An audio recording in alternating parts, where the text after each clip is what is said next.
Bismillah, assalamualaikum dari Mas Teguh Falufi @QWERTYPING.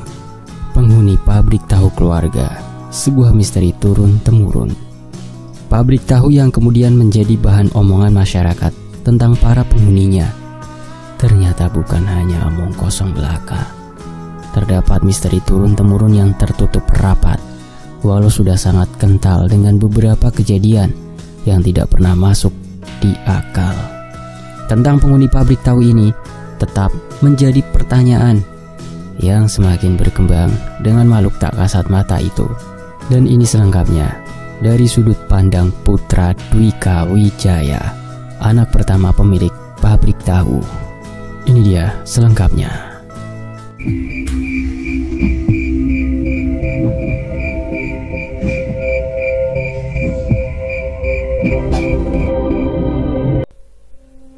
Putra, libur kuliah kali ini kamu harus pulang.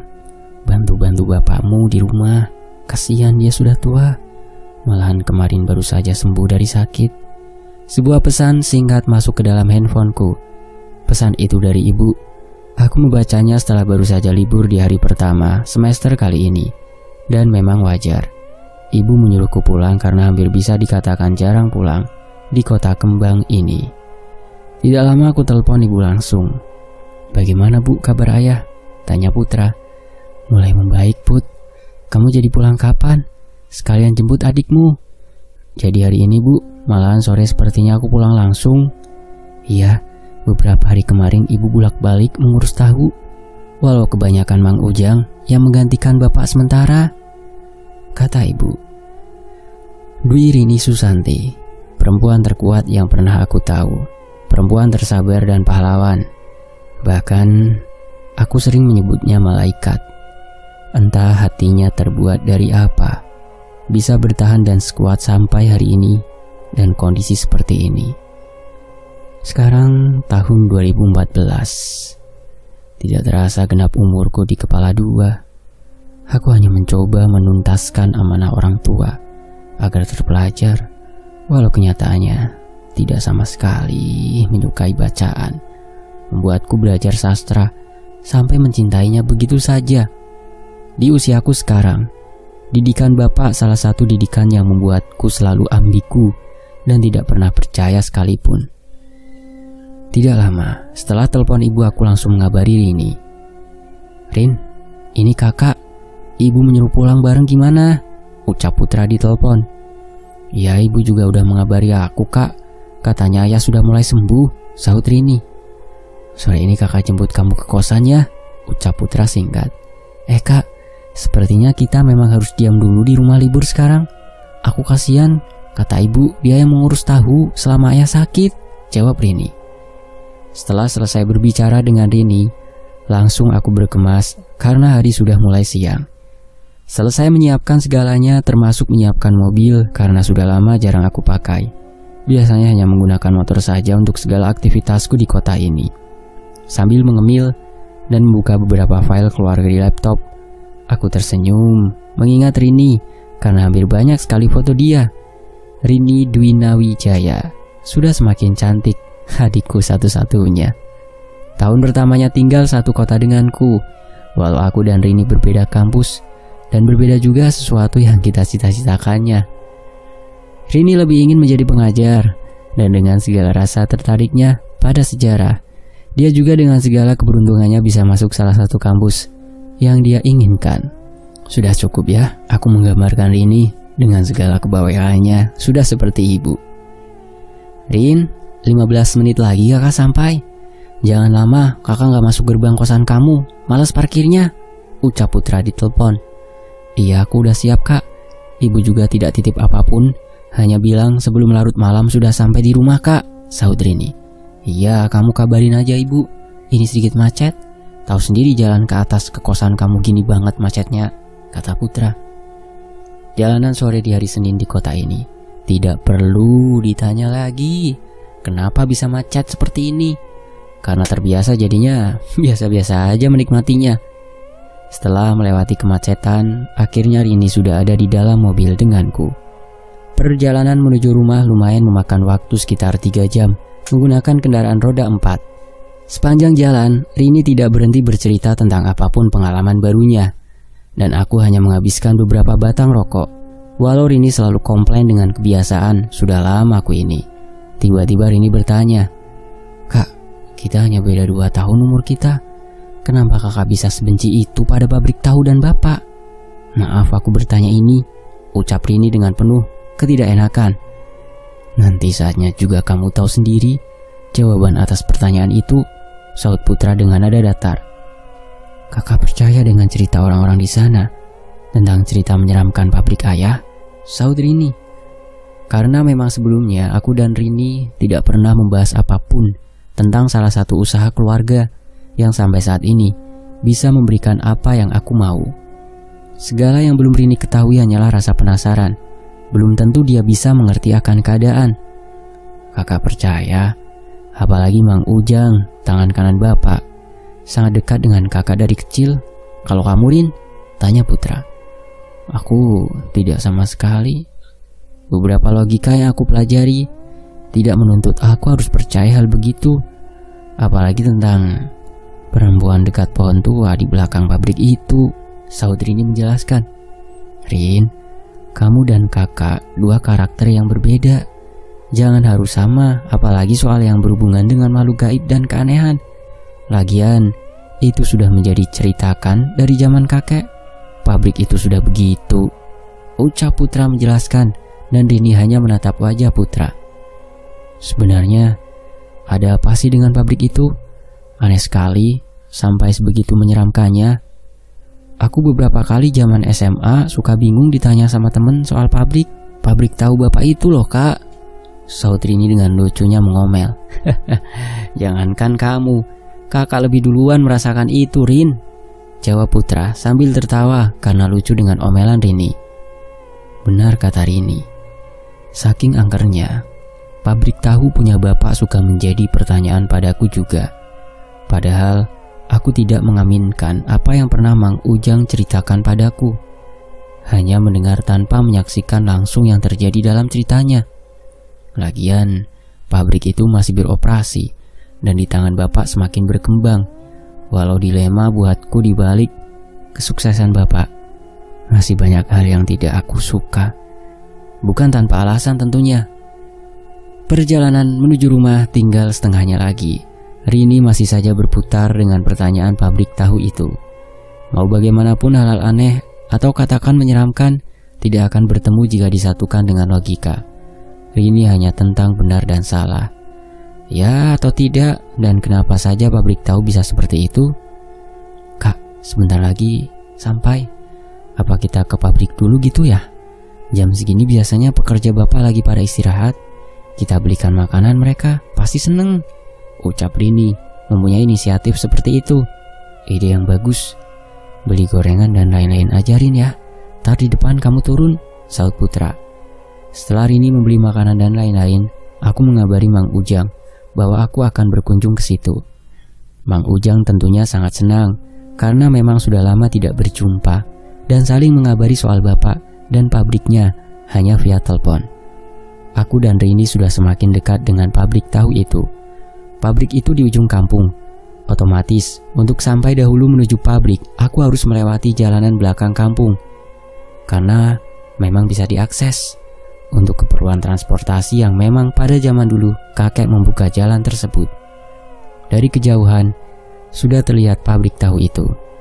Memang dari zaman aku mulai tahu bahwa itu adalah usaha keluarga. Bangunannya tidak pernah direnovasi total, hanya beberapa saja bagian dalamnya. Bangunan tua dengan kanan dan kiri masih kebun. Memang jika melihat begini, kesan menyeramkan akan datang duluan. Apalagi untuk pembuangan limbah. Dari zaman kakek, sudah mempunyai seperti kobakan sendiri. Seperti kolam yang ada saluran air pembuangannya gitu. Semakin mendekat, aku sudah melihat Mang Ujang membukakan gerbang. Kebetulan, aku sampai pas sekali baru beres waktu ibadah sholat maghrib saat ini. Kesan pergantian sore ke malam menambah kesan pabrik ini semakin membenarkan apa yang sering orang-orang katakan, angker.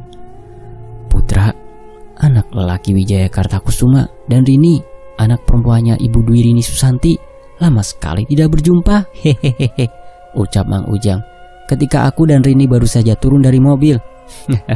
Mang Ujang, pengasuh aku yang selalu membela ketika aku salah menurut Bapak, jawab Putra sambil berpelukan dengan Mang Ujang dengan hangat.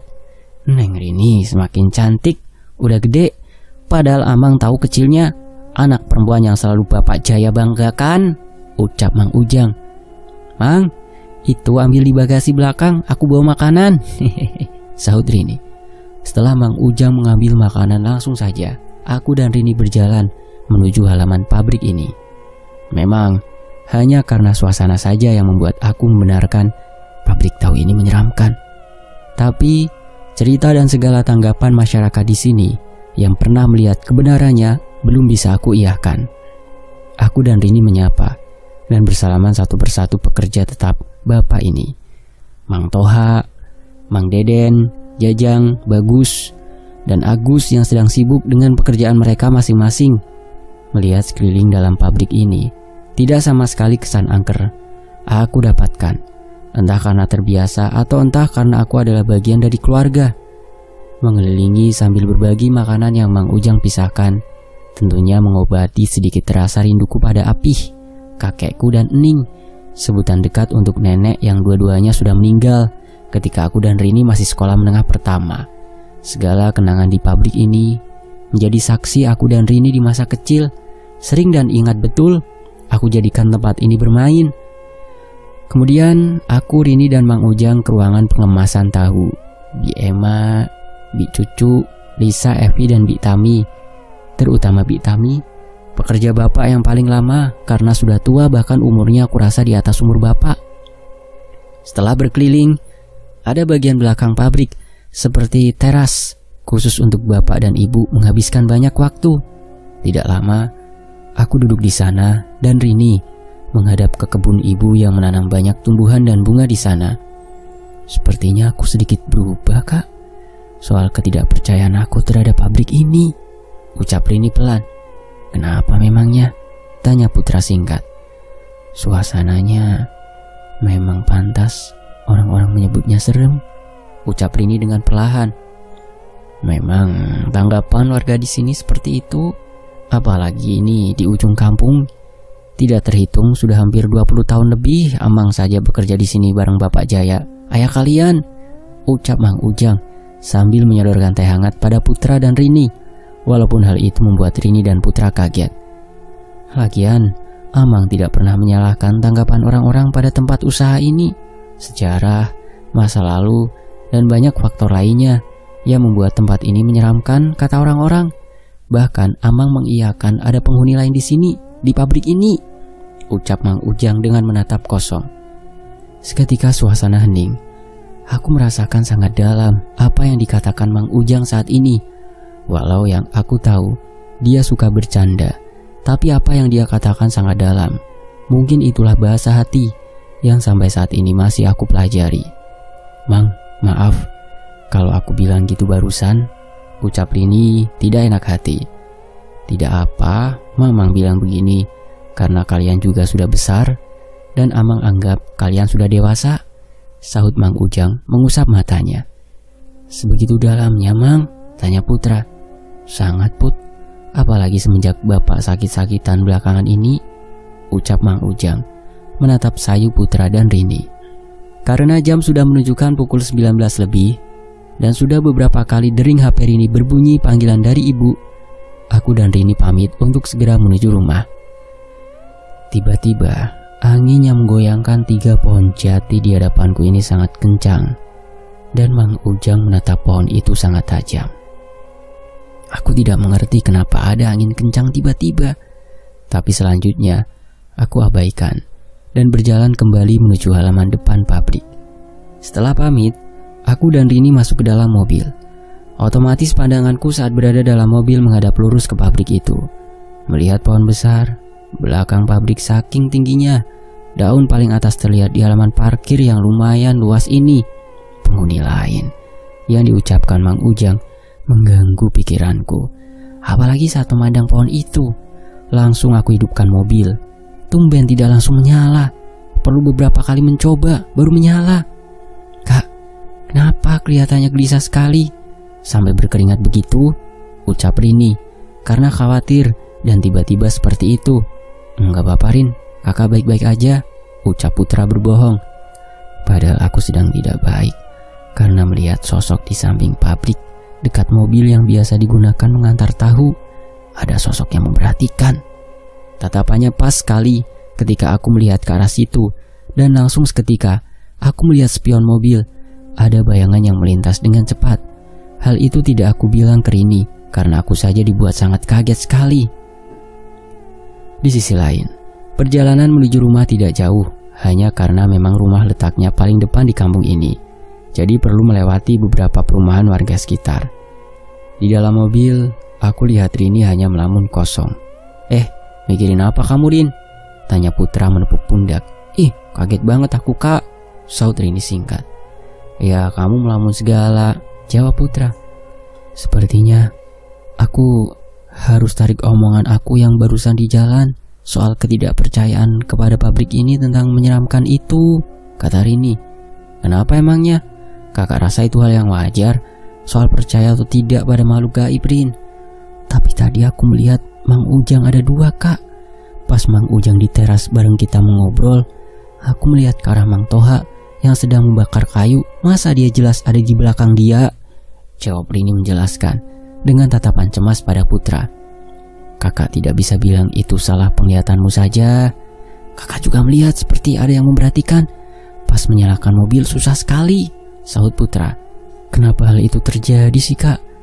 Apa semenyeramkan itu pabrik bapak itu? Tanya Rini, sangat penasaran sekali.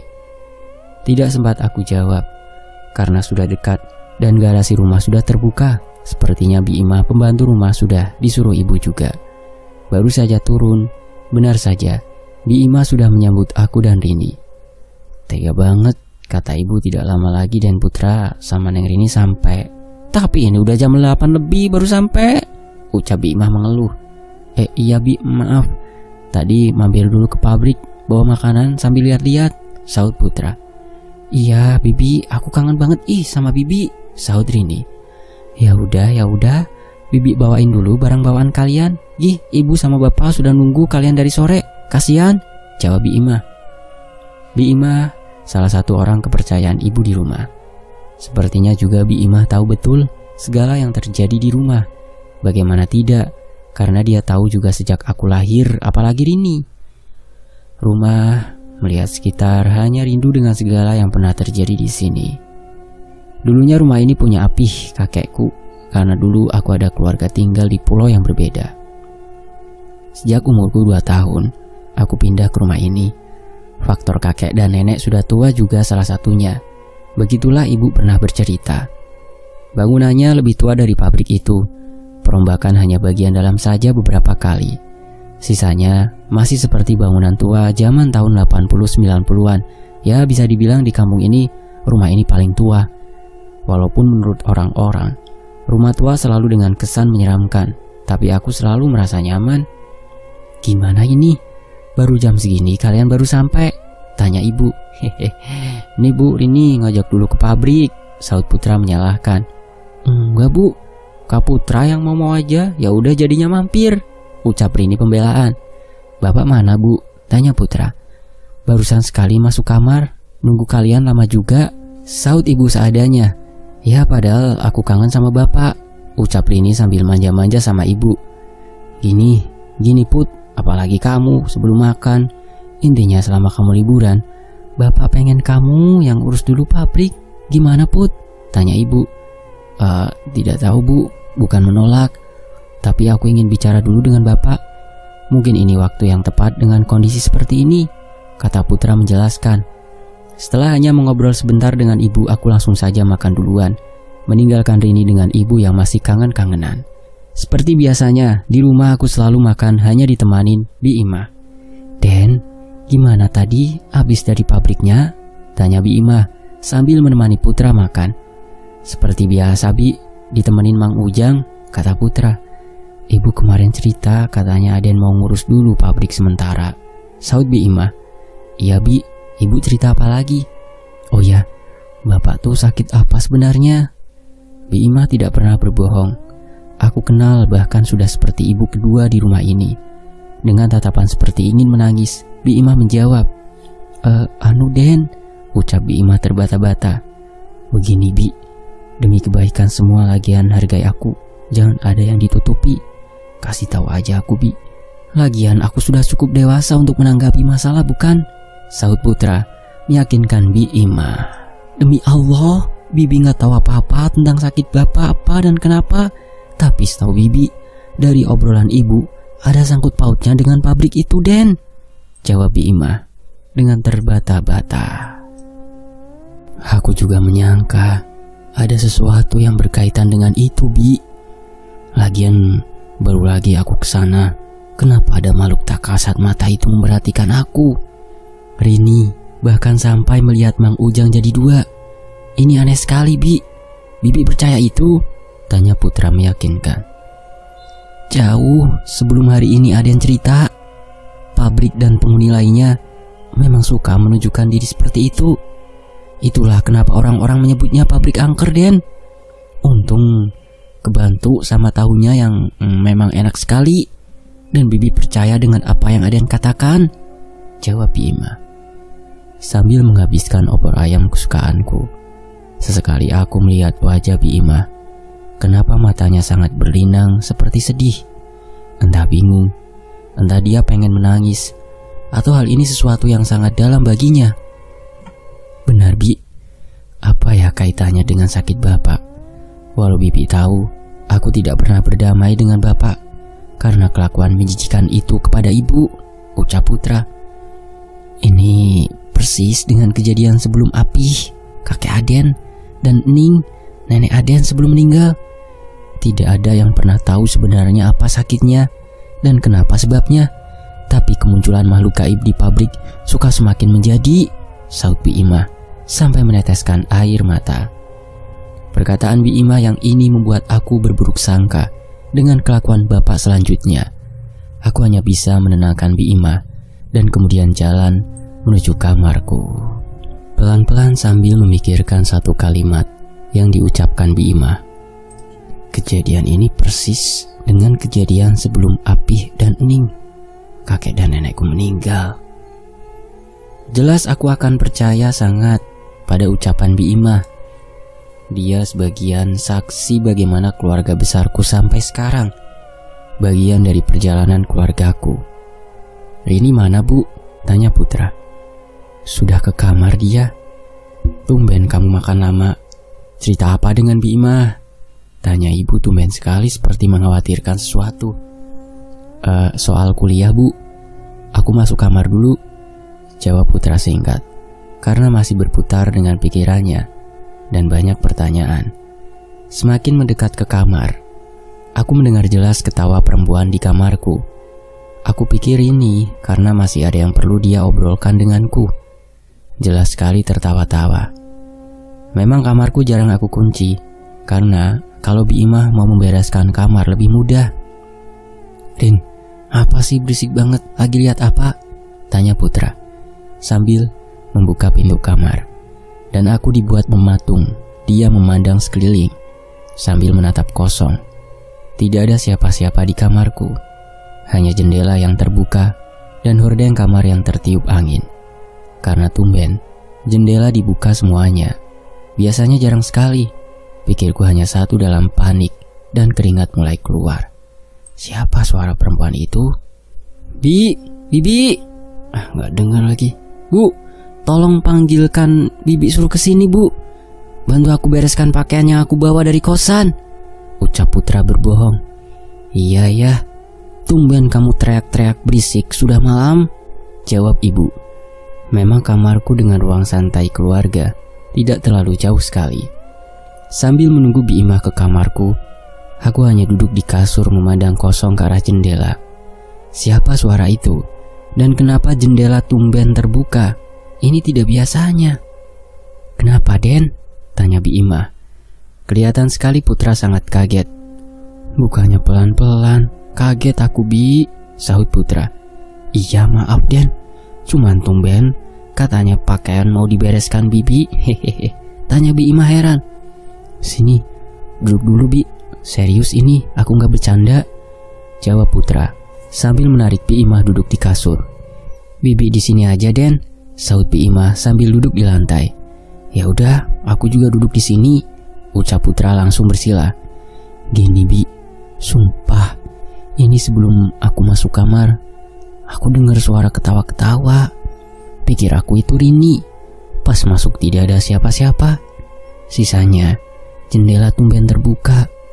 Apa Bibi yang membuka sebelumnya?" tanya Putra dengan serius, menatap tajam Bi Imah penuh ketakutan. "Iya, Bibi yang membuka jendela, Den," ucap Bi Imah.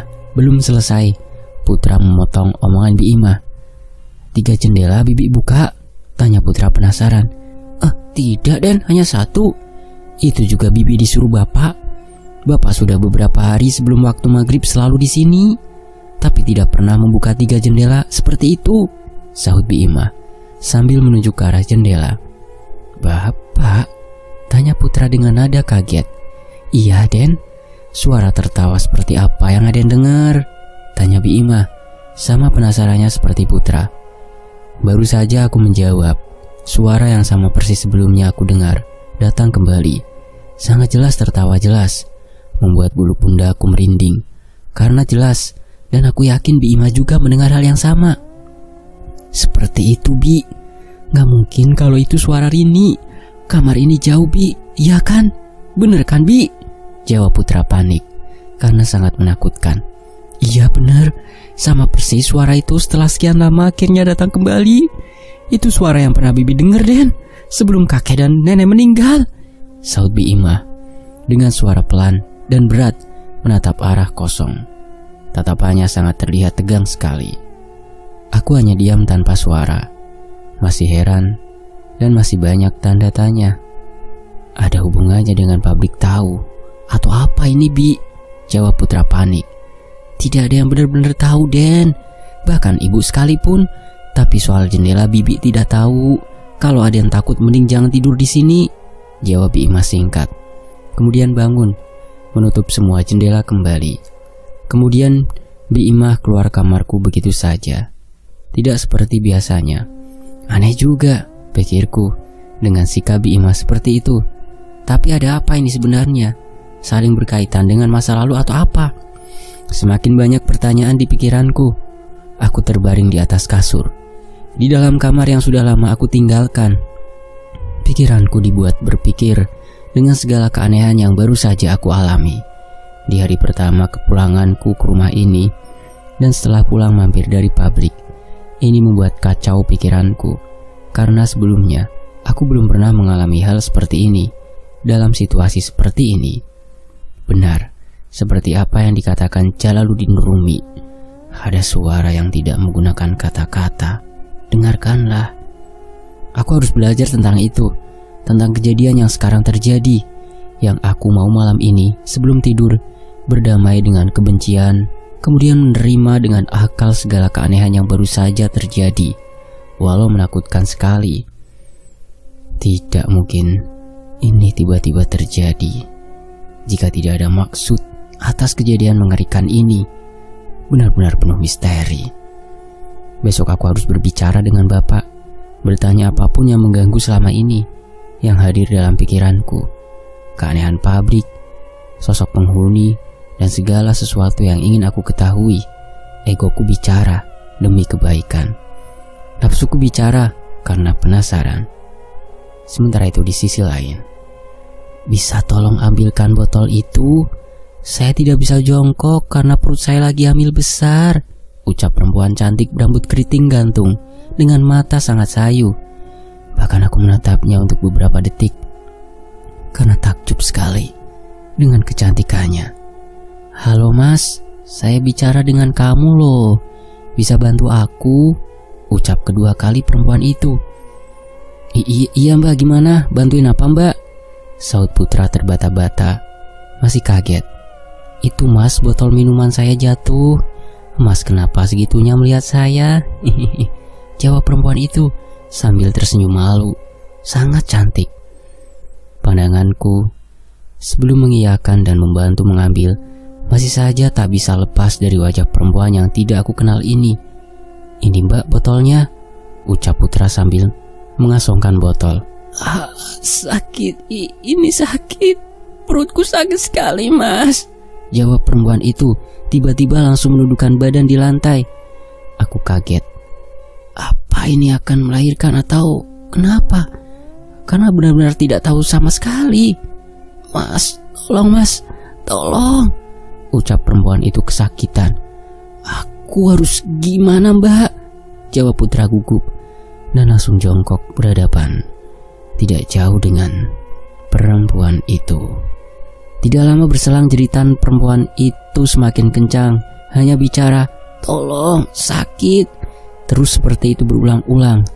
Darah dari arah antara paha perempuan itu keluar seketika. Darah yang sangat merah. Aku masih belum berbuat apa-apa, mematung, diam, tanpa kata apapun.